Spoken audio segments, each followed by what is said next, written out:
Hello you beautiful peeps, my name's John, welcome to my channel. Have you ever wondered how to fill up RC shocks correctly?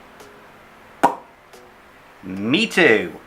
Yes, I've been doing this channel for over 2 years and I've had different levels of success. The experts out there say it's super simple.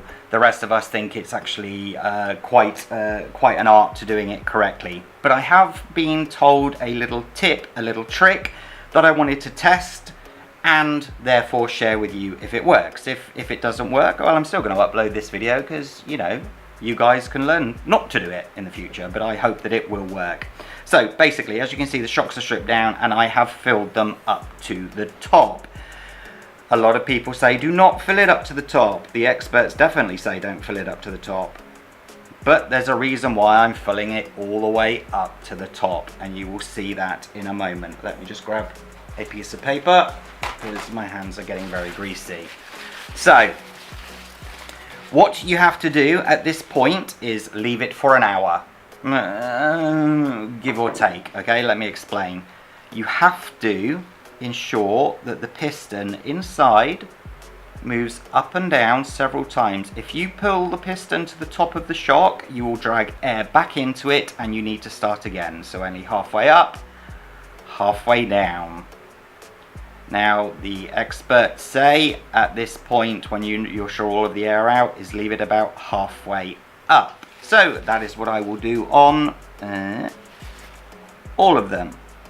Halfway up and halfway up. Okay, now air bubbles. Air bubbles, not your friend. No bueno, you do not want them. So that's why you wait for an hour for the air bubbles to rise and dissipate. You can force the issue by tappity tap tap tapping. Whether it works 100% or not, I do not know. But these have been going for quite a long time now and they all look air free, which is exactly what you want. Now, this is where the experts and some other people disagree. I don't know, agree, disagree, whatever. Okay, so what you need to do, take a very clean piece of paper towel, place it on the top like so. Okay, da da da, da da da. Don't push it down. Please do not push it down. You do not need to push it down. All you're doing is taking the top layer off. So let me just throw that piece of paper away, bring you guys down so you can see roughly where we are. You see how there's that little indentation there on all of them. They're all roughly the same one. That one looks slightly higher, but I know it's not. It's just, you know, how it sort of looks on the video. Right, you're not going to sit back in the position I had you, are you? Don't move. Right, okay. So what you then do is you take your cap and then as carefully as possible you put it on and you tighten it up. Finger tight. Do not use grips like I used to do. Again, that is just no good. I will do all of them while I'm here and then we will see if it's worked or not. There's a very simple way to see if it's worked, and that is when you push the piston in all of the way, it will return about 1/3 of the way back. Not all the way. If it's all the way, then you've got air in there or too much oil. These are obviously the LC Racing shocks. They actually came, this set came with oil already fitted. For some reason I decided to take all of the oil out and start again. Why I did that I do not know. When shocks are working fine, leave them alone. Don't look at them funny, you know, they'll stop working. So there we go. Right, so again, just careful pulling it out and then again just finger tight. It's at this point when you push it in, it should come back about 1/3. Nice. See that? 1/3. That is good. So the person who gave me the advice obviously knew what they were talking about. You see how the air is escaping? That's what that rubber or silicone seal is for. And again, pull it back and yes.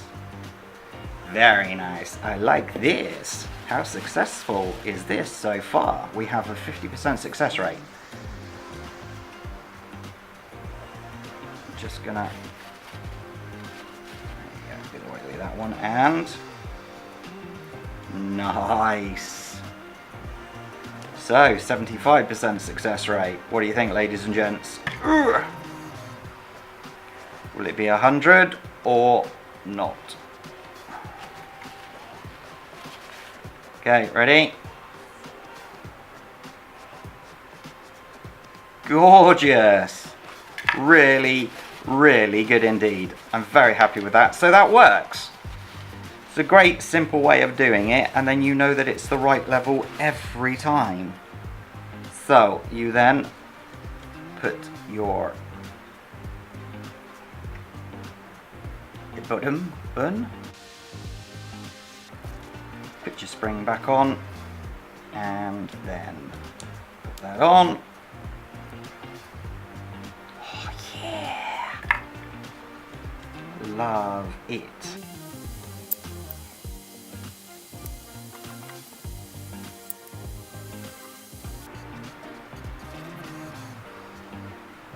If when you're using grips this starts to spin round and round, stop and make sure you've got hold again. You don't really want any gashes taken out of this. This is why I try to do it as close to the screw point as possible.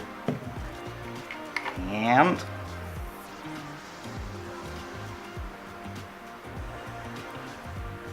gorgeous, ladies and gents, it's that simple.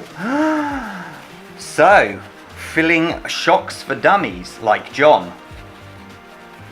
There you go. Thank you so much for watching. Hit that like button, especially if this has helped you out. Subscribe to the channel because we'll have more videos like this. Take care of yourselves. Stay safe. Bye bye.